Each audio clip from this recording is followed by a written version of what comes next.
Good morning বন্ধুরা, Karimganj daily নিউজে আপনাদের স্বাগত জানিয়ে শুরু করছি আজকের গুরুত্বপূর্ণ সংবাদ শিরোনামগুলি। প্রতিটি মুসলিম বিয়ের রেজিস্ট্রেশন বাধ্যতামূলক হচ্ছে অসমে। কাজীর হাতে নয়, এবার থেকে সরকারের ম্যারেজ অ্যান্ড ডিভোর্স রেজিস্ট্রার মুসলিম বিয়ের রেজিস্ট্রেশন করবেন। বাল্যবিবাহ এবং বহুবিবাহ রোধে বিধানসভায় পেশ করা হলো the Assam compulsory registration of Muslim marriage and divorce bill 2024। প্রতিবাদে ওয়াকআউট এআইইউডিএফের। আগামী 15 সেপ্টেম্বর রাজ্যে অনুষ্ঠিত হবে তৃতীয় বর্গের পরীক্ষা।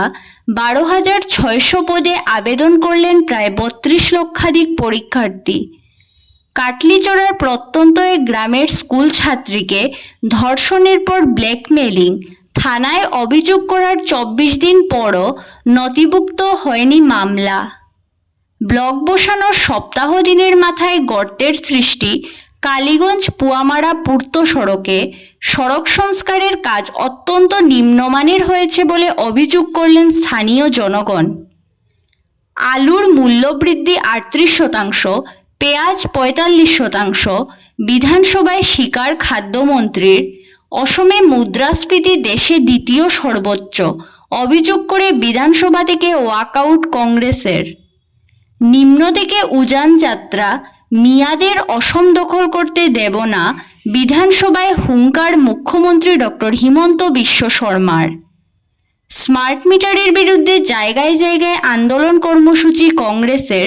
স্মার্ট মিটার প্রত্যাহারের দাবিতে বিভিন্ন জায়গায় এপিডিসিএল এর কার্যালয় ঘেরাও করে প্রতিবাদ কংগ্রেসের। কাটিগড়ার কুশিয়ারকুল এলাকায় সংঘর্ষ, 2 কিশোর সহ গ্রেফতার মোট 4 জন। কারফিউ সদৃশ পরিবেশে টহল দিচ্ছে কমান্ডোরা। মারপিটের ঘটনায় মুখ্যমন্ত্রীর হস্তক্ষেপ চাইলেন বিধায়ক কমলাক্ষ দেপুরকায়স্থ।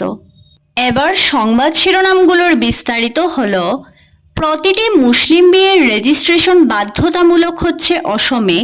কাজীর হাতে নয়, সরকারের ম্যারেজ অ্যান্ড ডিভোর্স রেজিস্ট্রার মুসলিম বিয়ের রেজিস্ট্রেশন করবেন। বিয়ের জন্য নির্দিষ্ট তারিখের আগে রেজিস্ট্রেশনের জন্য প্রয়োজনীয় মাশুল দিয়ে আবেদন করতে হবে ম্যারেজ রেজিস্ট্রারের কাছে। সেই আবেদনের ভিত্তিতে 1 মাসের সময় দিয়ে রেজিস্ট্রার নোটিশ জারি করবেন উভয় পক্ষকে। ওই 1 মাসের মধ্যে বিয়ে নিয়ে কোনো পক্ষ আপত্তি দর্শানোর সুযোগও পাবে। তারপর আইন মেনে বিয়ে হলে বিয়ের প্রমাণপত্রও দেবেন রেজিস্ট্রার। মঙ্গলবার বিধানসভায় পেশ হয়েছে the Assam compulsory registration of Muslim marriage and divorce bill 2024। চলতি অধিবেশনেই শাসক বিরোধী বিতর্কের মধ্য দিয়ে বিধানসভায় গৃহীত হবে সেই বিল। প্রস্তাবিত আইনে মুসলিম বিয়ের রেজিস্ট্রেশনের অধিকার কাজীর হাত থেকে ছিনিয়ে নেওয়া হয়েছে। মুসলিম বিয়ে ও বিচ্ছেদ রেজিস্ট্রেশনের ভার দেওয়া হয়েছে সরকারের ম্যারেজ অ্যান্ড ডিভোর্স রেজিস্ট্রারদের হাতে। তাছাড়া ছেলেমেয়ের বিয়ের বয়সও বেঁধে দেওয়া হয়েছে প্রস্তাবিত আইনে। 21 বছরের আগে কোনো ছেলে এবং 18 বছরের নিচে কোনো মেয়ের বিয়ে আইনত দণ্ডনীয় হবে। উজান অসম জুড়ে শুরু হয়েছে মিয়াখেদা অভিযান, কিন্তু বিরোধীদের দাবি সংবিধান অনুযায়ী রাজ্যে এক জেলা থেকে অন্য জেলায় যাওয়ার অধিকার রয়েছে ভারতীয় নাগরিকদের। মুখ্যমন্ত্রীর আপত্তি রয়েছে তাতে। তিনি বলছেন, মিয়া মুসলমানরা নিম্ন অসম থেকে উজানে যাবেই, তার মানে মিয়ারা গোটা অসম নিয়ে নেবেন, সেটা হতে দেব না আমরা। এতটা আগ্রাসী হয়ে মুসলমানদের নিম্ন অসম থেকে উজানে না যাওয়ার পরামর্শ দিয়েছেন তিনি, কারণ নিরাপত্তা বিঘ্নিত হতে পারে। উজান অসমে মিয়াখেদা অভিযানের আজ মঙ্গলবার দেখা যায় বিধানসভায়ও। রাজ্যের আইন শৃঙ্খলা পরিস্থিতি ভেঙে পড়ার মুলতুবি প্রস্তাব আনেন বিরোধীরা। একদিকে স্বাধীনতা দিবসে মুখ্যমন্ত্রীর আবাসের পার্শ্ববর্তী স্থানসহ রাজ্যের 25টি স্থানে নির্বিঘ্নে বোমা পুঁতে রেখেছে আলফা জঙ্গিরা। জুলাই মাসে আলুর খুচরা মূল্যবৃদ্ধি হয়েছে 38%, পেঁয়াজে 45%। বিধানসভার এই তথ্য স্বীকার করল রাজ্য সরকার। তবে খাদ্যমন্ত্রী রঞ্জিত দাসের দাবি, অসম হচ্ছে উপভোক্তা রাজ্য। উৎপাদনকারী রাজ্যেই বেড়েছে আলু পেঁয়াজের দাম, ফলে অসমেও বেড়েছে। উৎপাদনকারী রাজ্যে দাম কমলে অসমেও কমে যাবে, তবে চালের দাম অসমে অন্য রাজ্যের তুলনায় কম বলেও দাবি করেছেন তিনি। কিন্তু মন্ত্রীর বক্তব্যে সন্তুষ্ট না হয়ে বিধানসভা থেকে ওয়াকআউট করে কংগ্রেস। মঙ্গলবার প্রশ্নোত্তর পর্বে মূল্যবৃদ্ধির বিষয় নিয়ে সরকারকে প্রশ্ন করেন কংগ্রেসের বরিষ্ঠ বিধায়ক ভরতচন্দ্র নরহ। তিনি জানতে চান, জুলাই মাসে পাইকারি ও খুচরো বাজারে আলু পেঁয়াজের দাম কতটা বেড়েছে। জবাবে খাদ্যমন্ত্রী জানান, জুলাই মাসে আলুর পাইকারি মূল্য বৃদ্ধি হয়েছে 43% আর পেঁয়াজের 58%, তবে আলুর খুচরো মূল্য বৃদ্ধি হয়েছে 38% এবং পেঁয়াজের 45%। স্মার্ট মিটারের বিরুদ্ধে মঙ্গলবার বদরপুর কাঁপালো কংগ্রেস। পূর্ব ঘোষণা অনুযায়ী এদিন সকাল 11টায় কংগ্রেসের এই স্মার্ট মিটার বিরোধী আন্দোলন শুরু হয় বদরপুর এসটিসি প্রাঙ্গণ থেকে।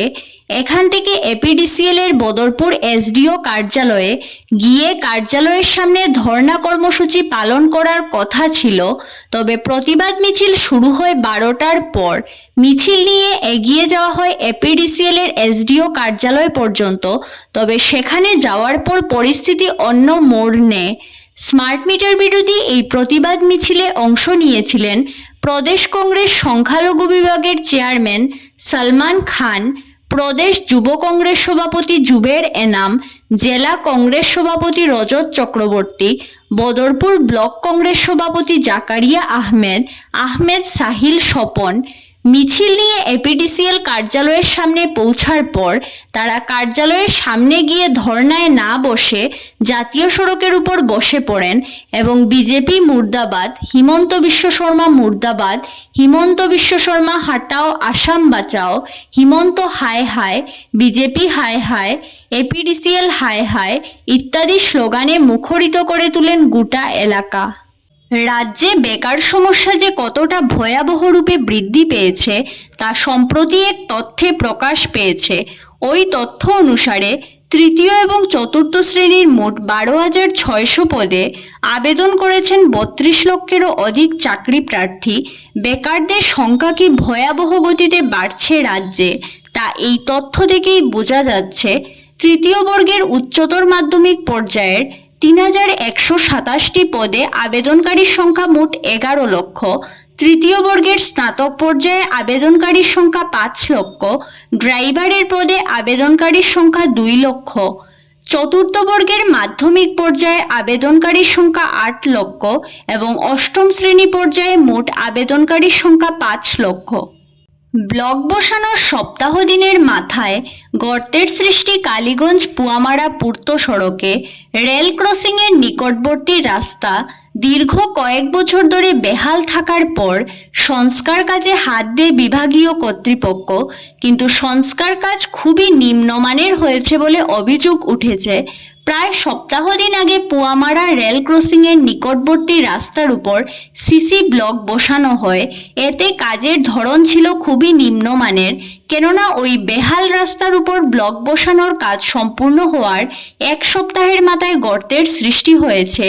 এদিকে স্থানীয়রা অভিযোগ করে বলেন, কালীগঞ্জ পুয়ামারা পূর্ত সড়কটি হচ্ছে বৃহত্তর কালীগঞ্জের লক্ষাধিক জনগণের যাতায়াতের লাইফলাইন। এই রাস্তা দিয়ে প্রতিদিন হাজার হাজার গাড়ি আসা যাওয়া করে। বিগত দিনে রেল ক্রসিংয়ের নিকটবর্তী রাস্তার অংশ বেহাল হয়ে পড়ায় যাতায়াতে চরম অসুবিধার সম্মুখীন পড়তে হয়েছে। কাটলিচড়ার প্রত্যন্ত এক গ্রামের কিশোরী স্কুল ছাত্রীকে ধর্ষণের পর সামাজিক মাধ্যম ফেসবুকে আপত্তিজনক ছবি পোস্ট করে এক যুবকের ব্ল্যাকমেলিংয়ের ক্রমবর্ধমান ঘটনার সুবিচার চেয়ে থানায় মামলার প্রায় 24 দিন পরও পুলিশ কোনো ধরনের পদক্ষেপ গ্রহণ করেনি বলে অভিযোগ উঠেছে। ভুক্তভোগী মেয়েটির পরিবারের পক্ষ থেকে মঙ্গলবার রাতে লালা থানার ওসির সঙ্গে সাক্ষাৎ করে এ ব্যাপারে পদক্ষেপ গ্রহণের আবেদন জানানো হয়েছে। 24 দিন আগে আবদুল্লাপুর ফাঁড়িতে এজাহার জমা পড়লেও রহস্যজনক কারণে পুলিশ এতদিন মামলা নথিভুক্ত করেনি বলে অভিযোগ করেন পীড়িতা মেয়েটির পরিবার। আজকে এ পর্যন্তই। আরও গুরুত্বপূর্ণ সংবাদ পেতে করিমগঞ্জ ডেইলি নিউজ পেজটিকে ফলো করে সঙ্গে থাকবেন।